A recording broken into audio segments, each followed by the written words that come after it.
Important questions, biblical answers. What's the title of the lesson this morning? Thank you, brother.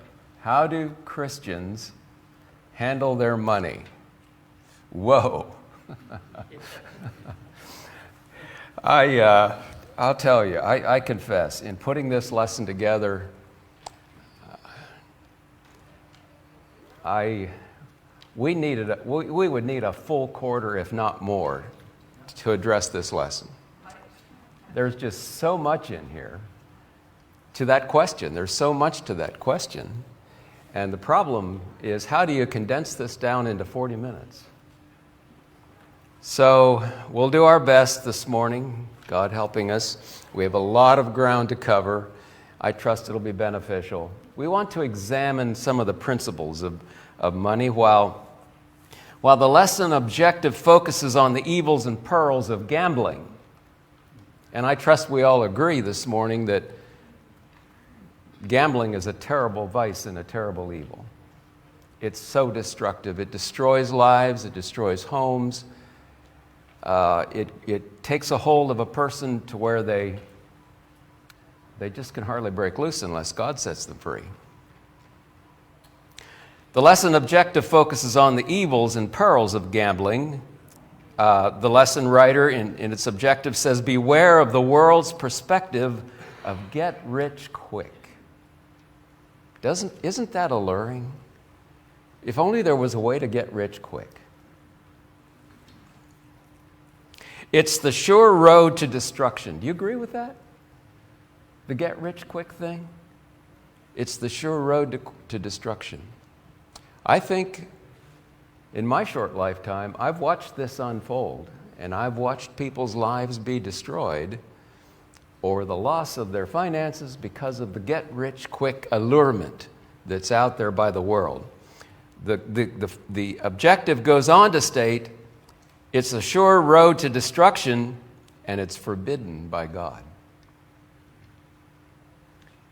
God never intended for us to pursue money as a means of getting rich quickly. And we'll get into that a little bit more. But the heart of this matter about money is really this.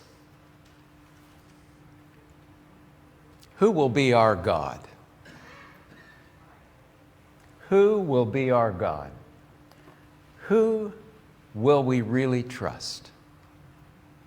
God or money?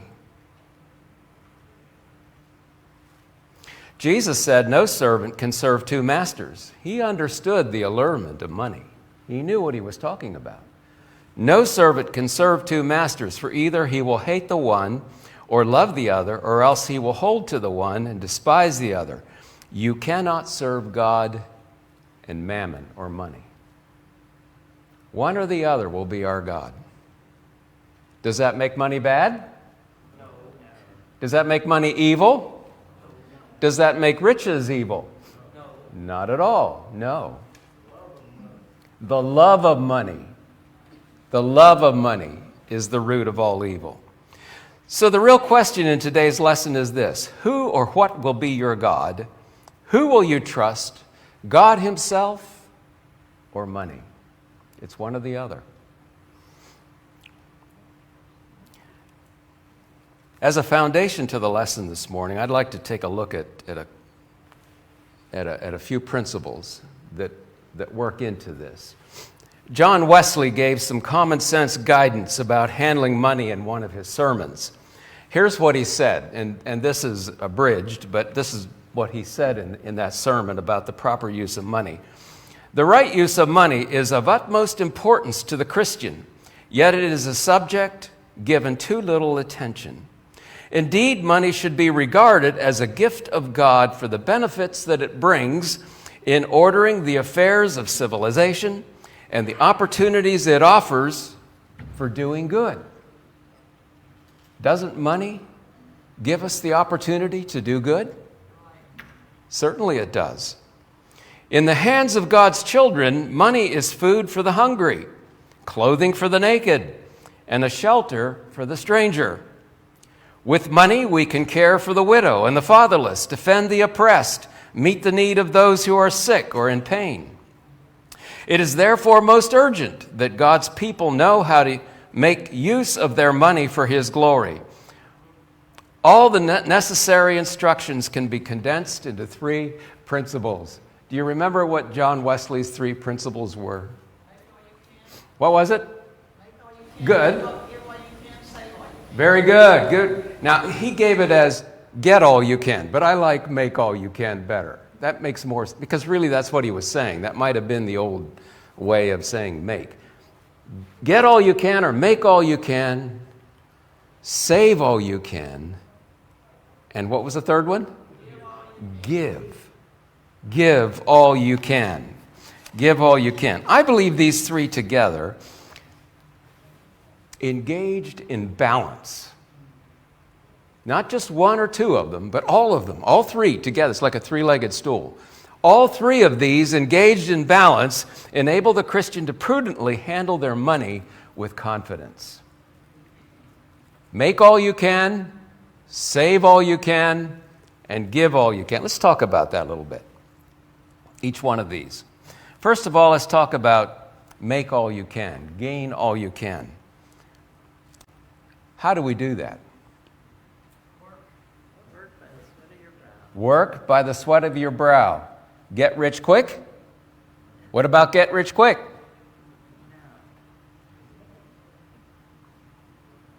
Gambling? Hit the jackpot. Hit it big. Gambling? Is that making all you can? That's a sure path to destruction, isn't it? Forbidden by God. Those who gamble flunked out in mathematics. Yes, that was in the lesson writers. Those who gamble flunked out in mathematics. I like that. That's a good one. That's a good one. Those, because the odds are against us. And the ones that are running the gambling operations, they're making the money. Gain all you can or make all you can. You're right. By hard work. Hard work. And the Bible has a lot to say about hard work. In fact, the Bible has a lot to say about slothfulness and about turning our backs on hard work. Proverbs 18:9 says, "He also that is slothful in his work is the brother to him that is a great waster." A waster. Get-rich-quick schemes are a sure road to waste. The Proverbs writer said again, "I went into the field of the slothful, and by the vineyard of the man void of understanding. And lo, it was grown over with thorns and nettles, and covered the face thereof, and the stone wall thereof was broken down." Do you catch the imagery here? That slothful person that refuses hard work, that maybe is looking for the get-rich-quick schemes. His property, his place, his walls, are torn down, his place is overrun by weeds. "Then I saw and considered it well. I looked upon it and received instruction. Yet a little sleep, a little slumber, a little folding of hands to sleep, so shall poverty come on one that travaileth, as one that travaileth, and thy want as an unarmed man." Again, the Proverbs writer said, "Wealth gotten by vanity," there's the get-rich scheme, "wealth gotten by vanity shall be diminished, but he that gathereth by labor shall do what? Shall increase." Wealth gotten by get-rich schemes or vanity shall be diminished, but he that gathereth his labor he that gathereth by labor, hard work, as you said, shall increase. Proverbs again, "He that tilleth his land shall have plenty of bread, but he that followeth after vain persons shall have poverty enough." Hard, diligent work. Get all you can or make all you can through hard, diligent work, not get-rich quick schemes.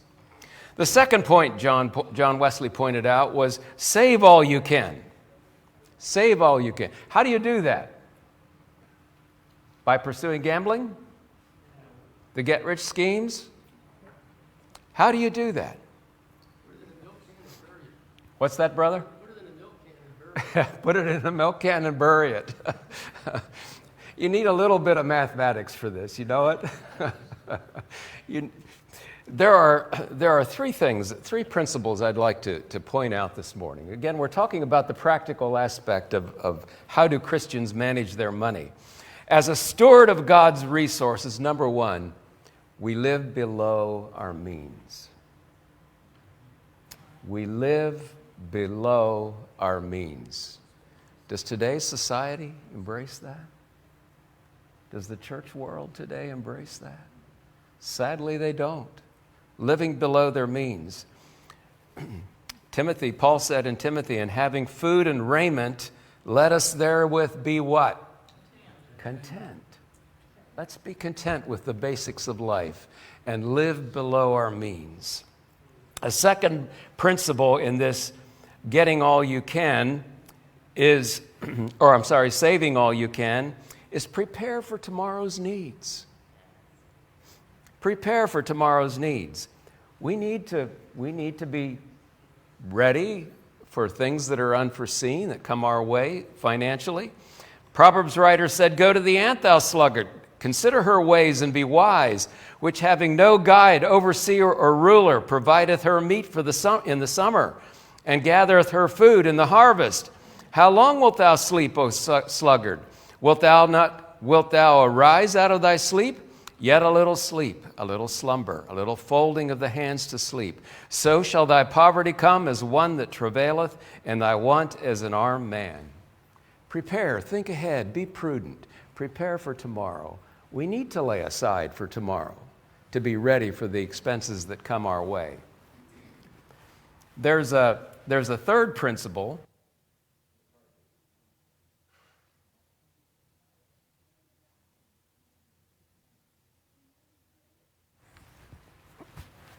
There's a third principle for saving all you can, and that is, anyone want to take a guess? Yeah. What is it? Yeah. Well, that's the third point. That's a good one, but what would be a third principle for saving all you can? And I think this is so vital and so necessary. And that is that we manage our money with a budget and a spending plan. I know that you don't like to, you got to be good, you got to have a basics of mathematics, right, Brother Larry? Embrace some mathematics and we're stewards of God's money. We're stewards of what God has given us. And if we're not operating on some kind of a budget and spending plan where we know where the money is going and how it's being spent and what's happening to it, we're not doing very good as stewards of God's money. And furthermore, we probably won't be able to save. Plastic splurgery did see. What's that, Brother Larry? Plastic splurgery. Plastic splurgery. Credit cards. Credit cards, yes. Now, credit card's okay if you pay off the balance every month. And we do that. I mean, that's how Darlene and I work. But the balance gets paid every month, so there's no interest ever charged. Manage your money with a budget and a spending plan. Proverbs again addressed this. Be thou diligent to know the state of thy flocks, and look well unto thy herds. For riches are not forever, and doth the crown endure to every generation? The hay appeareth, and the tender grass showeth itself, and the herbs of the mountain are gathered. The lambs are for thy clothing, and the goats are the price of the field. And thou shalt have goat's milk enough for thy food, and food for thy household, and for the maintenance of thy maiden. What four words in that passage capture what we're talking about here with managing our money properly, with a budget and a spending plan? How did that verse start out? Be thou what? Be thou diligent to... Let's read it again. Be thou diligent to know the state of thy flocks. What's he saying?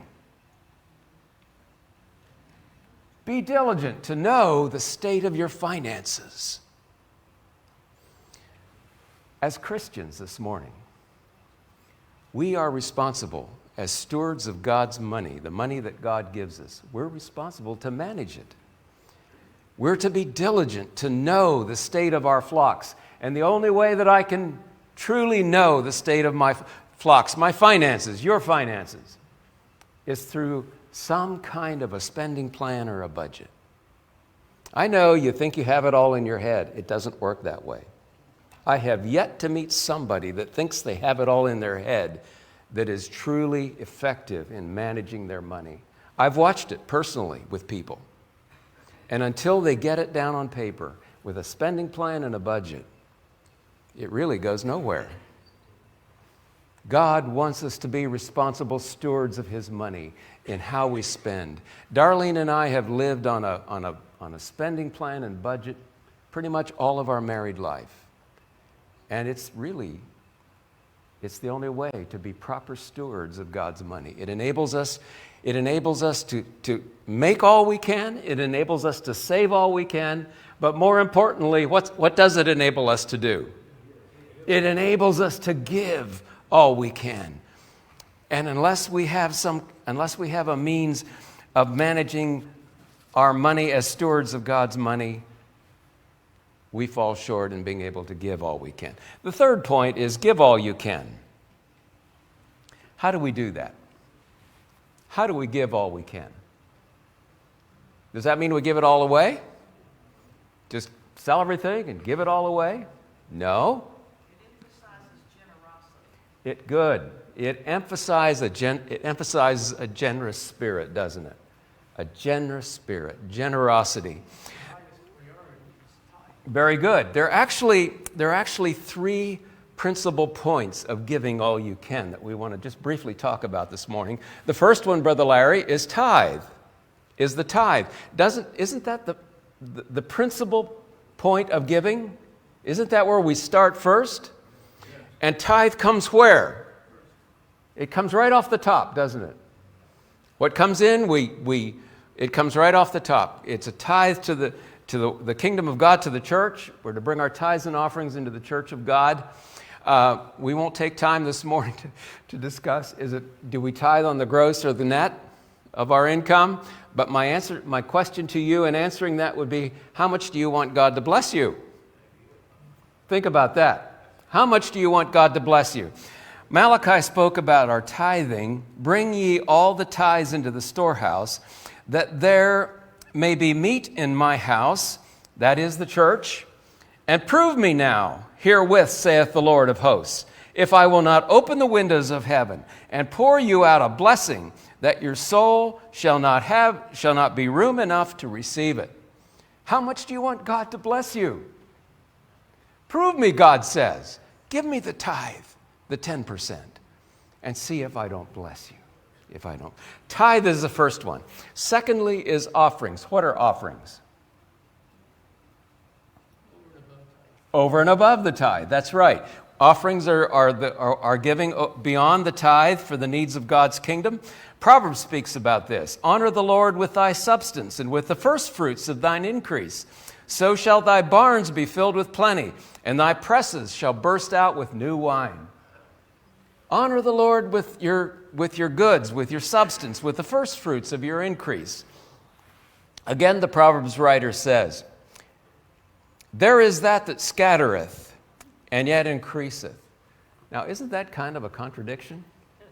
There's the person that's giving out, scattering, and yet they increase. This is a principle. This is a principle of giving this morning. There is that scattereth and yet increaseth. There is that withholdeth more than is meet, but does what? Tendeth to poverty. They withhold more than is meet, but they tend to poverty. The liberal soul shall be made fat. The liberal soul shall be made fat, and he that waters shall be watered also himself. So in giving, there's always a return. Give all you can. Give all you can. Offerings. Offerings is the second principle of giving. The third principle of giving is almsgiving. What do we mean by almsgiving? Giving to people in need. Good, Brother Jerry. Needy people, yes. Almsgiving. God lays on our hearts people who need it. Yes, yes, I'm glad that we can obey. yes. And it really helps. When God, and doesn't God do this? He lays on our hearts people that have need, that we can be helpful to in almsgiving and financially. But I come back to the second principle. Save all you can. If I'm not managing God's money as a steward, if I don't have some kind of a plan that I'm following to manage the money that God blesses me with, how can I have money to give people in need? Because it all goes out and you don't know where it goes. It flies away. Almsgiving, to give to the needs of God's kingdom. The Proverbs writer had much to say about this. He said, "He that hath a bountiful eye shall be blessed, for he giveth of his bread to the poor." Almsgiving. There's such a blessing in almsgiving and in assisting and helping the poor. Again, the Proverbs writer said, "He that giveth unto the poor shall not lack, but he that hideth his eyes shall have many a curse." Almsgiving, giving. Jesus said in Luke, "Give, and it shall be given unto you. Good measure, pressed down and shaken together, and running over shall men give into your bosom. For with the same measure that ye meet withal, it shall be measured to you again." Almsgiving, giving alms, it'll be returned to you, pressed down in good measure. The psalmist said, "Blessed is he that considereth the poor. The Lord will deliver him in the time of trouble." Give how? All you can. Give all you can. What, Brother Jerry? Cheerfully. Good. Yes, give cheerfully. Not with a frown or a grudging spirit, but joyfully and cheerfully give. Give all you can. Give all you can. What was it? Once you give it, it's no longer yours as to what they do with it. That's true. Once you give an alms, it's theirs. It's theirs. Control over it. That's in God's hands. That's all in God. We leave that with God. Good point, Sister Connie. Good point. With these verses that we read, did you notice the common theme that runs through them? Did you notice a common theme that runs through these verses about giving? I'm talking about giving now. How God views, how God responds to those who give tithe, who give offerings, who give alms.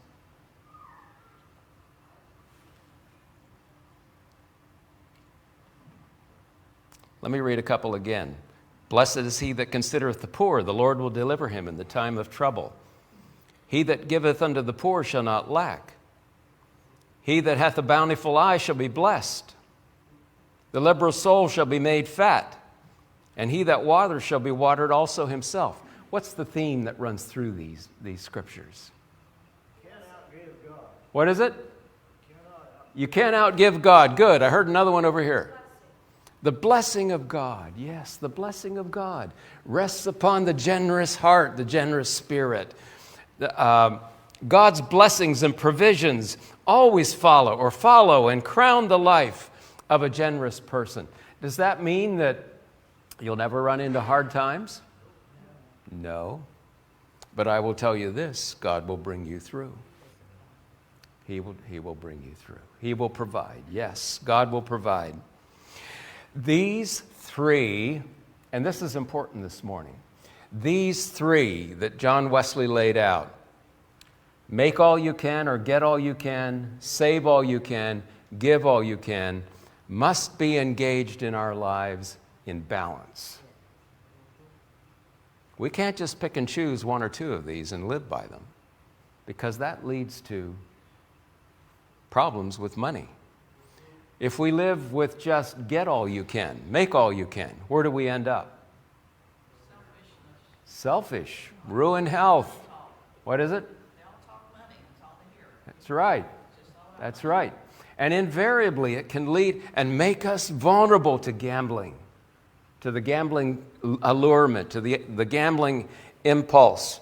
If we live with the second one, save all you can, that's the center focus, unbalanced, but that's at the very center. Save all you can. Where does that take us? Grasping. A miserable, miserly lifestyle that lacks connections with God and with people. Invariably, it in the end, it presents to us the dilemma of having to give a sad account to our God. To our God. If we live with the third one only, give all you can, where does that take us? I've known the poorhouse. I've known some people who got this out of balance, and they focused entirely on the third point, give all you can.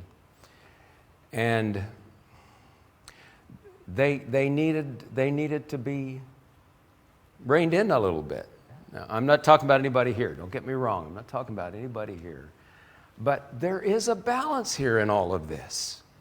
That we give all we can. We start with the tithe, the 10%.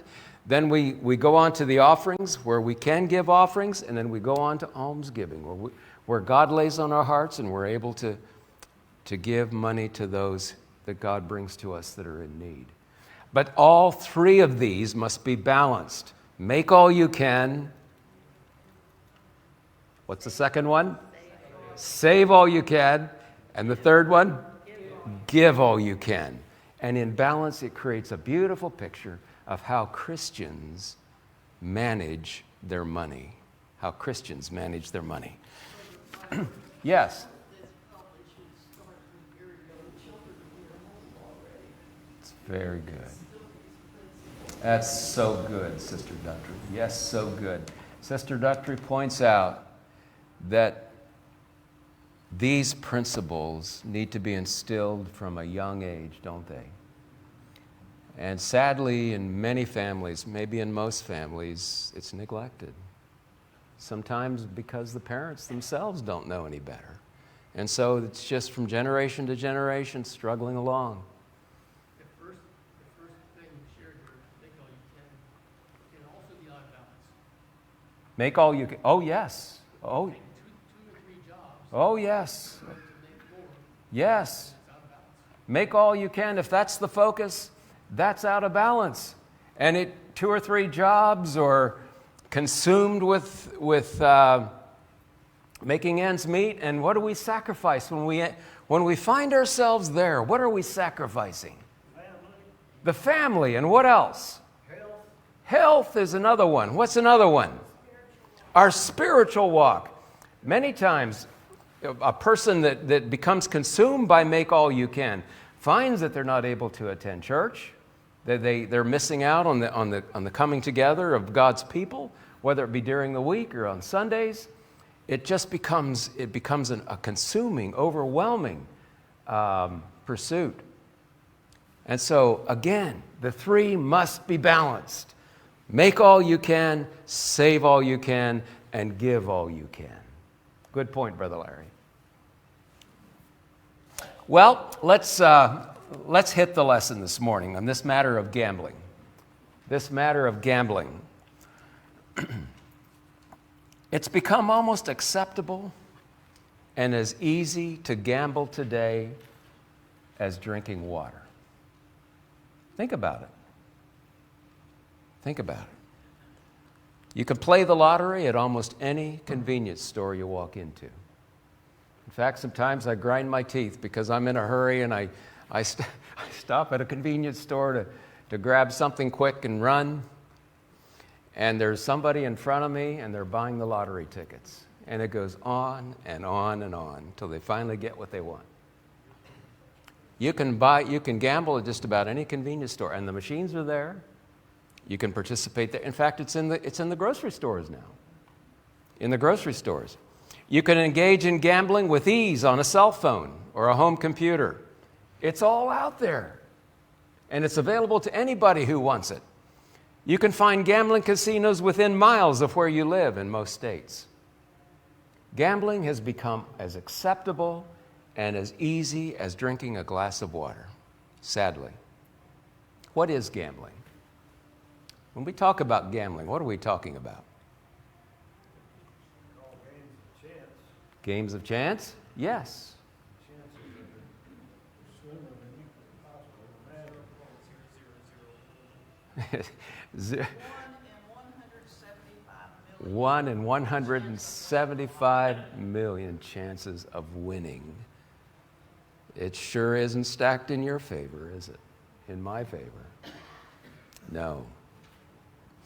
What is gambling? The lesson writer stated, gambling is obtaining what we want at the expense of others. I like that. Obtaining what we want at the expense of others. The dictionary says gambling is the activity for practice of playing at a game of chance for money or other stakes. Another definition is the practice or activity of betting, the practice of risking money or other stakes in a game of bet or bet. You know, it says the state exploits the weakness of its own citizens. States Yes. Isn't that a sad commentary, Brother Jerry? The state, most states now, used to be you had to go to Nevada. But most states now are exploiting the weakness of their citizens at their own expense. How sad that is. Some of their advertisement says at the bottom, fine print, when you have a gambling problem, call this 800. Yeah, what a cop-out that is, right, Brother Larry? I've often thought, what a cop-out. They promote it as hard as they can, and yet, if you have a gambling problem, here's where you can go. Well, good, but stop promoting it. Stop providing it is the answer, right? The day the Hollywood casinos moved in 81 was a sad day. Yes, it was a sad day. Sad day for our state, indeed. Why is gambling evil? You know, we talk about the evils, but why is it evil? Why? Stealing. How is it stealing, Connie? You're getting something that you didn't earn. Very good. It's stealing because you're getting something you didn't earn, and it's also what? It's at someone else's expense. And our God for 1 second would not accept that. Does not accept that. Taking something at someone else's expense. We're to earn it. There's to be an even exchange when money comes our way. Some kind of even exchange. It's stealing. Very good. Why else is gambling evil? What is it, Lois? They're addicted. Yes, gambling. The families. It's so addicting. I just read an account recently about a man that started dabbling in gambling and ended up being sucked in and got, I don't know, hundreds of thousands of dollars in debt. And it so consumed him, it almost destroyed his family till he finally got help and got freed from it. But he says to this day, it still draws on him. It still has a hold on him. He has to constantly, now this is written from a non-Christian perspective, but he has to constantly guard himself against it. It's extremely addictive. And not only is it addictive, but it draws us in. We make $1,000 here or a few thousand there, and then we lose it all. So we got to make it back up. And the cycle goes on, and it draws you in, and deeper and deeper in debt you go. And Sister Lois, you mentioned the family. What does gambling do to the family? What does it do? It what? It takes food off the table. It destroys the family finances, and in the end, it destroys the family. Not only the individual, but it destroys the family. Brother Bell. Even those who win big usually end up losing it all. Isn't that the truth? Statistically, those who win the jackpot, the millions, the millions, end up, I think it's within 3 years they're broke. I think is a statistic that's out there. Usually within 3 years, not all of them, but within 3 years, they're broke. Gambling becomes all-consuming. It binds the gambler to his true purpose and duty in life. A person who is caught up in and engaged in gambling, who is ensnared by gambling, is missing their true purpose and their true duty in life. They can't. They can't. Our purpose and duty in life is God's work and God's kingdom, and we can't do that by engaging in by being caught up in gambling. It obtains wealth at the expense of others for those who part with their money to participate, and family members who suffer loss, and friends who become unimportant to us, and God's kingdom and God's work. There's loss written throughout the entire story of gambling that makes it evil. It destroys the soul for the love of money and ever-consuming pursuit of wealth. It destroys the financial stability of the individual and their family and ends in poverty. It leads to other evils, including dishonesty, embezzlement, and crime. It destroys one's moral fabric and separates them from God. And that's probably the saddest reason why gambling is so evil. It destroys one's moral fabric and separates us from God. Why? Why? Because now who has become our God? Who has become our God to the one addicted or engaging in gambling? Who is our God? Self and what? Money, money, money, money. Is the lottery gambling? Why do you say yes? I mean, just $1, spend $1, maybe I'll make 10. Is that gambling?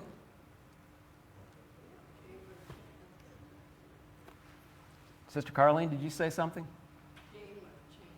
Game of chance. Good. It's a game of chance, isn't it? What about raffles? We could go on all day about this. And sweepstakes. I'll leave that with you. Maybe we can put that in Romans 14, and what Paul was saying about the conscience. And I liked what the lesson writer said about the lottery. Although less obvious, the lottery is a form of gambling. The money that we are winning is money which has been lost by many other people. Did you get that? When you win at the lottery, you're getting money that's been lost by someone else. Many of whom could ill afford it, but have been ensnared by their greed or a gambling addiction. In other words, we are profiting from the sin of others. Did you ever get a notice in the mail that you can get help on your property taxes? Yes. You know where the Yes. funded by? Yes. That's funded by gambling, by the lottery. By the lottery. No prescription drugs? Yes. Good thing. Yes. We could broaden out in a lot of areas here this morning, but I think sufficient to say that the lottery is gambling, because when I profit from the lottery, I am profiting at the expense of another person who probably couldn't afford, really truly afford, what he lost. What he lost. Obtaining what we want at the expense of others. Well, we have just a few minutes left. Let's go down into the lesson and the scriptures. Read the scriptures here that are part of the lesson. We begin with Exodus 20, verse 17, and this is called the exploitation of others. Thou shalt not covet thy neighbor's house.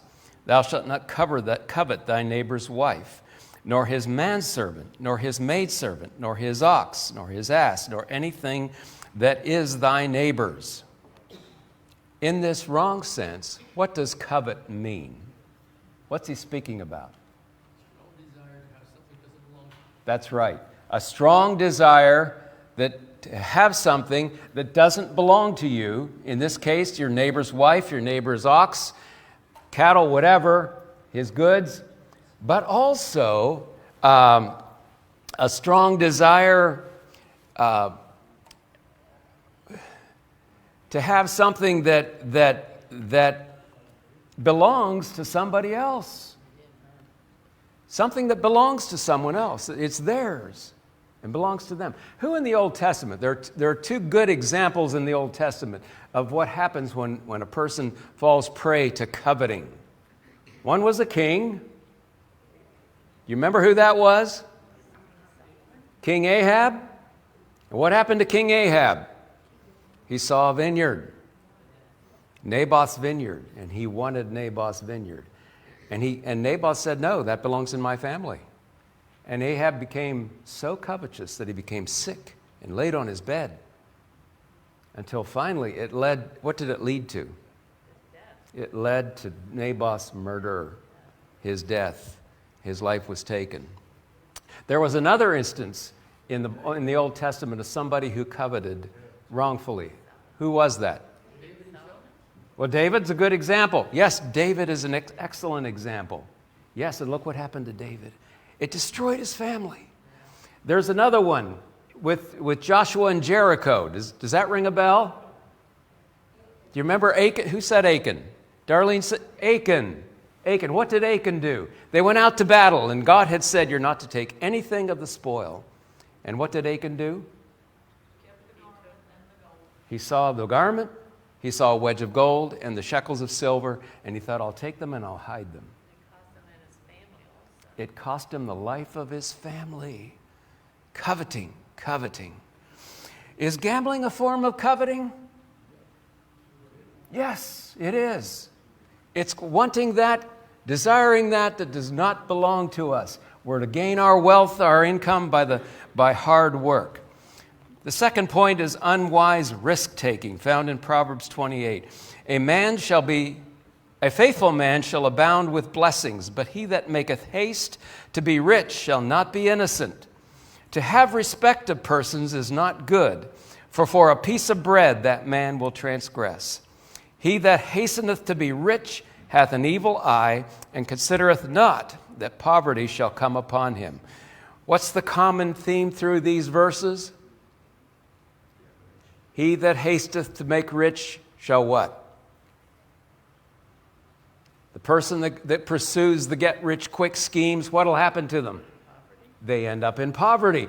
It's a given. It's a given. It always works that way. He that hasteneth to be rich has an evil eye, and considereth not that poverty shall come upon him. The lesson writer wrote, the hasten to be rich person is led by other motives, and his wrong motives leads him to poverty. His inordinate desires raise false hopes of get-rich-quick schemes. This brings out the worst, never the best in individuals, leads to dishonesty, embezzlement, and crime, and reduces multitudes to poverty and imprisonment. Gambling is the big thing and has spread like a killer virus until its infamous industry employs more than 1 million people. The evils, the perils of gambling. We must avoid it. The third point of the lesson is motivated by greed. Paul lays out a beautiful principle this morning that governs the Christian in managing his money or handling his money. 1 Timothy 6:6, but godliness with contentment is what? Great gain, for we brought nothing into this world, and it is certain we can carry nothing out. And having what? Food and raiment be what? Be content. And having food and raiment, let us therewith be content. But they that will be rich or pursue get-rich schemes fall into temptation and a snare, and into many foolish and hurtful lusts, which drown men in destruction and perdition. For the love of money is the root of all evil. The love, not money, but the love of money is the root of all evil. And you don't have to have a lot to love it, is right. Very good. Which while some have coveted after, they have erred from the faith and pierced themselves through with many sorrows. I like the translation that says it's the root of all kinds of evil, many kinds of evil. Instead of the root of all evil, it's the root of many kinds Many kinds of evil. That's very true. That's very true. Because out of that love for money springs all kinds of evils and sinfulness and wickedness, doesn't it? Yes, indeed. Good point, Brother Jerry. Well, we're out of time. Jesus said, and this is the last verse, or toward the end of the lesson, Jesus said in Matthew 6, "Lay not up for yourselves treasures upon earth, where moth and rust doth corrupt, and where thieves break through and steal. But lay up for yourselves treasures in heaven, where neither moth nor rust doth corrupt, and where thieves do not break through and steal. For where your treasure is, there will be what? Your heart will be there also." Where is your heart? The question this morning is, who is your God? Who is your God? It's one or the other. It's either God or what? Money. It's either God or money. Paul said, "All things are lawful unto me, but all things are not expedient. All things are lawful for me, but I will not be brought under the power of any." I will not be brought under the power of money. I will not be the pursuit of money. I will not be brought into the power of gambling. I will not be brought into the power of anything. What were John Wesley's 3 points for Christians handling their money? What was number 1? Make all you can. Good. Number 2? Save all you can. Good. What's one of the key points of saving all you can? Have a budget, a spending plan. Excellent. We're stewards of God's money. Save all you can. What's number 3? Give all you can. What are some ways that we give? What's the first one? The tithe. And the tithe is 10%. What's the second one? Offerings. Good. What's the third one? Almsgiving. Giving alms. Giving to the needs of those around you. How are these 3 to be lived out? Pick one and live with it.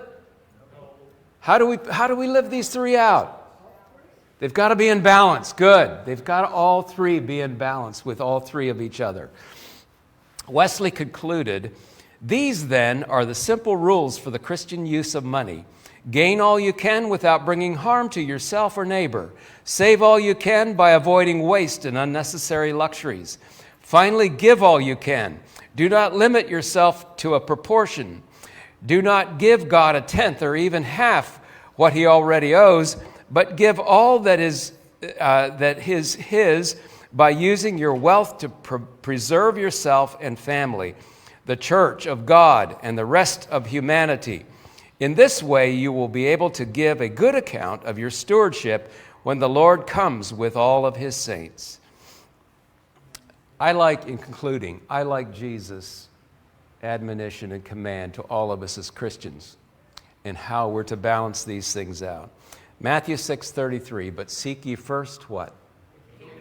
The kingdom of God and his righteousness, and what follows? All these things shall be added unto you. Who is your God this morning? Money or God Almighty who created us? That's the question. That's the question. "Take therefore no thought for the morrow shall take thought for the things of itself. Sufficient unto the day thereof is the evil." Thank you for your attention. God bless you.